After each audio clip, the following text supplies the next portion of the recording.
Bruce Lee was an extraordinary person. Everything he did in life acquired its own character. The great master studied dancing as intensely as he did martial arts, and he danced very well. In 1958, at the age of 18, he won the Hong Kong Cha-Cha-Cha Championship. Bruce was also a great boxer. In the same year, he also won a boxing championship. But as we know, he became a real professional in the field of Chinese martial arts.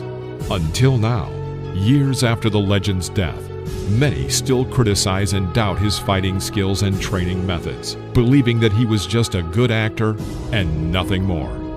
But alas, in our world it is always like that, and there will always be people who will contradict in spite of the enormous amount of information and evidence available. But in spite of all the above, Bruce succeeded both in staged on-screen fights and in real life. Welcome back to the world of boxing. Today, we'll talk not only about the legendary one-inch punch, but also view in slow motion the super speed of Bruce Lee's blows, which he demonstrated at various competitions and seminars.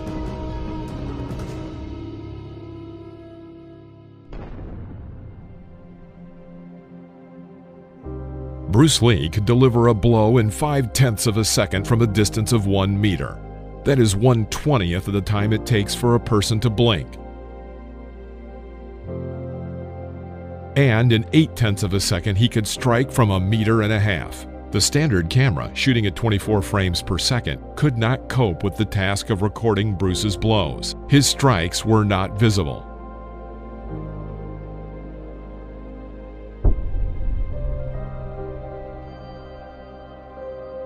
In one frame, Bruce is seen standing, and the next frame he is still standing, but his opponent is writhing in pain. So during the first takes of the Green Hornet TV show, Bruce appears motionless as he magically scatters his rivals, which did not suit the producers. While usually the video of a fight scene is accelerated for dynamic action, the directors asked Bruce to fight slower, then filmed him at a higher speed of 32 frames per second, and then slowed the film down. Even so, the final product was very blurry. The reaction and speed of the famous martial arts master and film actor were phenomenal. For example, Lee managed to replace a 10-cent coin in a man's hand before he could squeeze his fingers. He tossed a couple of grains of rice and caught them with chopsticks in the air, and punched a hole in a full can of Coca-Cola with his finger. As Lee Hayward Nishioka, Lee's friend, remembered Bruce's forte, the one-inch punch, which he could send guys who exceeded Bruce's weight by 45 kilograms into a 5-meter flight. The athlete gave the blow such strength that opponents flew to the side and bounced off a wall.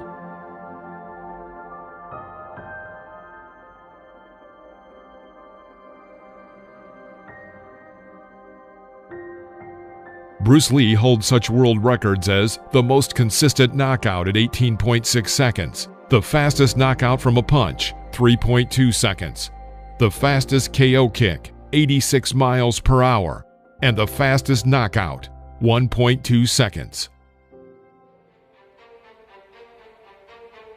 But now let's talk a little more about the legendary one-inch punch. This blow is possible thanks to the skillful use of the hips and the flow of energy into the strike. A clenched fist is held in an upright position. During the strike, the fist turns sharply to the top. This vertical strike is used only in melee, 10 centimeters or less from the target. If you try to throw this blow from a long distance, it will be weak when it comes in contact with the enemy's body. There are, of course, other ways to increase the strength of the energy delivered. Lee would make uniform movements, but in reality he trained by pressing his hands to a stick in order to develop the flow of energy. But fortunately, this flow of energy can be practiced anywhere you can exert pressure on one or both hands. Many of those who carry out a one-inch strike are able to knock over an adversary, but they do this not because of the blow, but with the help of a push. By pushing the enemy, you can of course drop them, but you cannot damage them. This should distinguish the blow from the shot.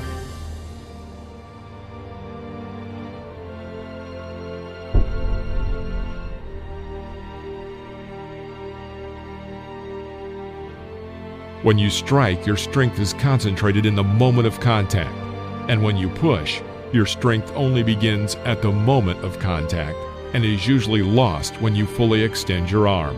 The strength comes from the rotation of the hips, and when pushing, it usually comes from the hind leg, which pushes the body forward. There is no need to hit while swinging to the top.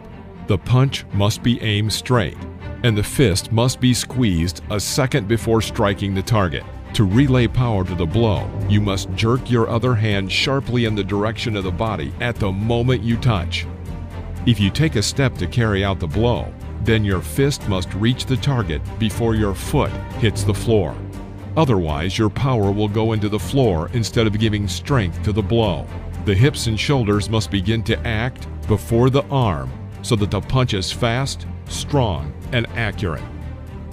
Although the movement of the legs gives additional force to the blow, you can knock over your opponent without moving in front of them and without tension if you correctly carry out the blow. The strength of the impact depends on balance and choosing the right moment of impact. Without this, if you hit too soon or too late, you can lose strength. Many theorists agree that such striking power is not only the result of training, but also an innate ability.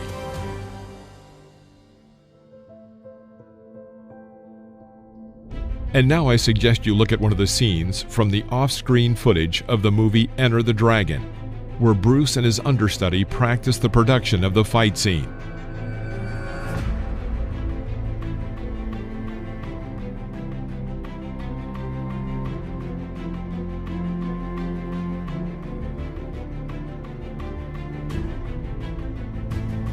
During the scene, the understudy became distracted, and it could have ended tragically. The understudy was lucky. Bruce Lee stopped his crushing blow. Let's look again in slow motion. Still too fast. Let's try again in super slow motion.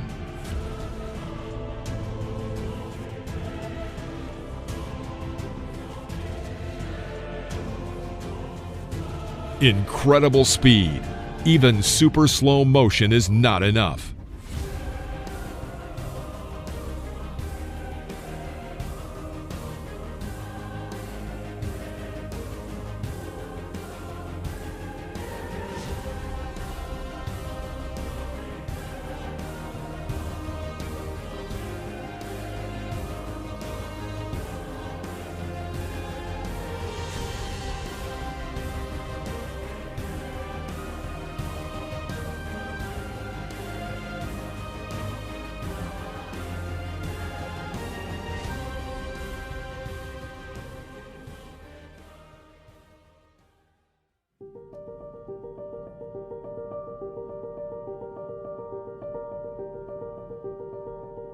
Li Xiaolong was a great man, performing feats that most would be unable to accomplish, and in principle, there will never be another Bruce Lee.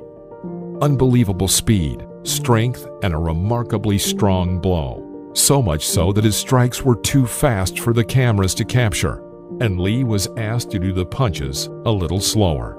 He could do push-ups on 2 fingers of one hand and pull himself up with his little finger. He would throw grains of rice into the air and catch them with his chopsticks. Bruce Lee starred in 36 films over his life, and almost as many documentaries and feature films about the actor were shot after his death. On stage, he was a ferocious hero who overcame any difficulties on the way to justice, a stern and ruthless fighter. But in ordinary life, Bruce Lee was a smiling and charming man who wholeheartedly loved his family. And so he will remain in the hearts of his fans and loved ones. A great fighter, a great actor, and a great man. I hope this video will be useful for many, as well as answer a number of existing questions. Thanks for watching. We'll see you soon.